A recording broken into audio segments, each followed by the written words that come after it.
India का सबसे अच्छा जो हमारे यहाँ की वैरायटी है, आंवला है, बेल है, बेल है। जो बेल हमारे पूरे देश में, हर एक प्रदेश में बेल हमारे यहाँ से जा रहा है, जो कि अच्छी वैरायटी है।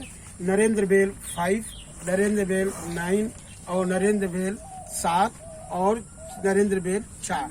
ये हमारी जो आज से 15-20 साल पहले क्लोनल सिलेक्शन के द्वारा हमने इसको, हमारे डॉक्टर जो कि इस विश्वविद्यालय के हॉर्टिकल्चर में जो हेड थे, डॉक्टर R.K. पाठक, डॉक्टर I.S.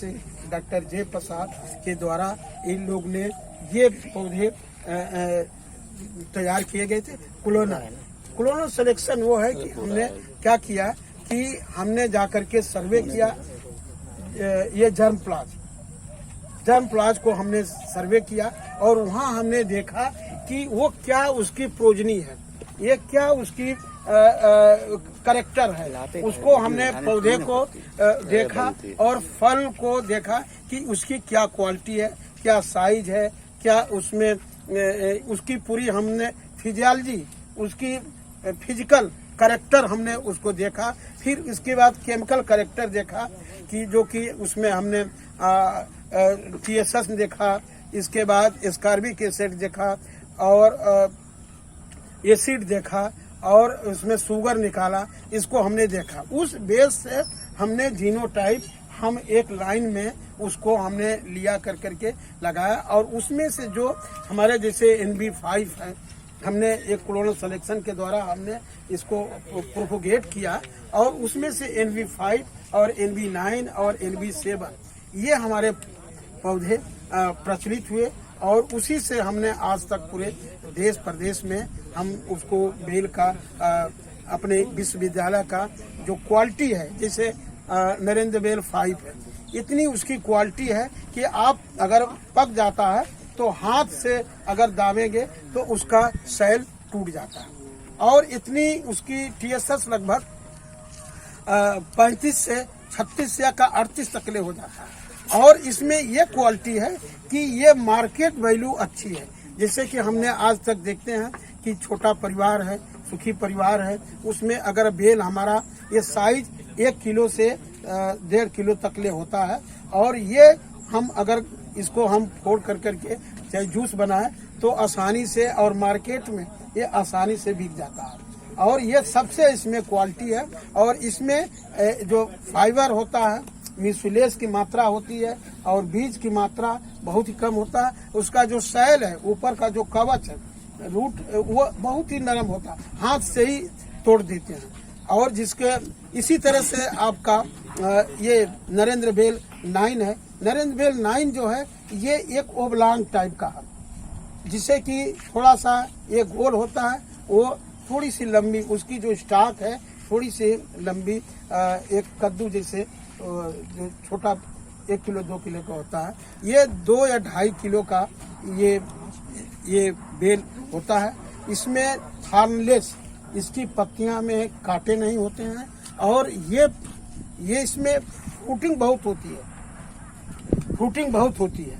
और इसमें एक चीज है कि इसकी जो कवच है थोड़ा सा हार्ड है और इसके टेस्ट, इसके फ्लैश वाइटिश, ये पीले रंग के, हल्का सा पीले रंग का एलोइस होता है। और इसमें एक खासियत है कि इसको हम स्टोरेज रखते हैं तो इसकी स्टोरेज क्षमता अधिक होती है, लेकिन NB5 का स्टोरेज क्षमता कम होती है, क्योंकि वो छिलका पतला होता है, इसलिए वो उसकी फूड की जो स्टोरेज की क्षमता है कम।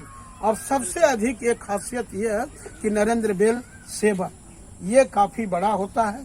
इसका छिलका थोड़ा मोटा जरूर होता है, लेकिन ये हम इस पर्पज से करते हैं, इंडस्ट्री पर्पज से करते हैं, जो कि हमें कोई जूस बनाना है या मुरब्बा बनाना है या कोई बड़ा इंडस्ट्री में इसको यूज किया जाता है। लेकिन एक घर परिवार के लिए इतना बड़ा होता है कि उसको हम एक जो मार्केटिंग वैल्यू है वो कम है, तो इसलिए जो है NB7 जो है काफी प्रचलित है कम से कम इंडस्ट्री पर्पज के लिए सबसे बेस्ट है।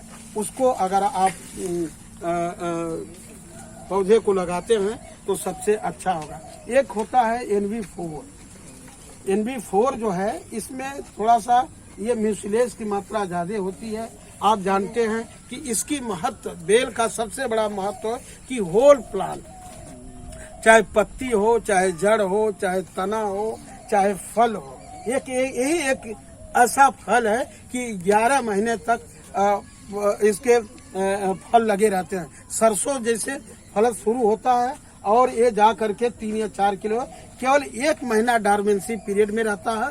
और ये इतना शुद्ध आपके भगवान शंकर जी को, चाहे इसकी पत्ती हो, चाहे जड़ हो, चाहे फल हो, चाहे सब, ये इतनी सुविधा। एक तो इसमें सबसे बड़ी खासियत ये है कि ये फल आपके गर्मी में इतनी, जैसे आपके कब्जियत हो, डिसेंट्री हो और आपका दिमाग का संतुलन, ये इतना बढ़िया होता है कि इससे करने से पेट साफ होता है और आपको किसी प्रकार की गैस की और समस्या नहीं होती है। तो इसलिए इसको आप चाहे मुरब्बा के रूप में खाइए, चाहे जूस के बनाए के रूप में खाइए, चाहे स्क्वैश के बनाइए, चाहे इसको टॉफी के रूप में खाइए, चाहे इसका हम लोग ने हमारे विश्वविद्यालय में नया वर्क हुआ था, इसका साइडर, इसकी साइडर बनाते हैं। जो गुआवा जैसे एप्पल साइडर होता है उसी तरह से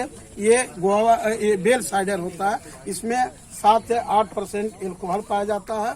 ये जो होता है इतनी शुद्ध होता है कि आपको पूरे डायबिटीज के लिए, कब्जियत के लिए और लीवर के लिए, हर एक चीज के लिए ये लाभदायक होता है।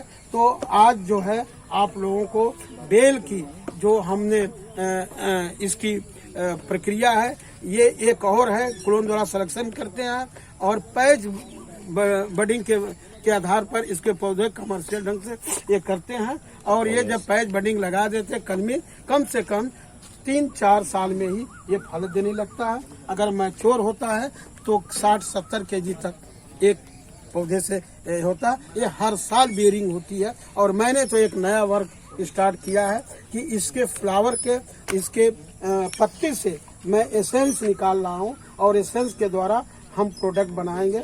RTS है, चाहे स्क्वैश है, सब इसको बनाया जाएगा। जैसे कोको कोला, थम्स अप, ये तमाम जो कंपनियां हैं वो एसेंस के द्वारा करते हैं। इसी तरह से हमने भी MSc PhD को रिसर्च दिया है। और ये नया है, बेल ही एक ऐसा है जो कि ये सबसे शुद्ध और एक अच्छा फल है। और इसको शुद्धता के मामले में और फल की अपेक्षा इसको अच्छी आंका गया है। ये मैं आज आप लोगों को बता रहे हैं। इसलिए हर एक आदमी को बेल की महत्व और उसके बारे में समझे और इसका ज्ञान लें और ये हर एक आदमी एक फल जरूर लगाए।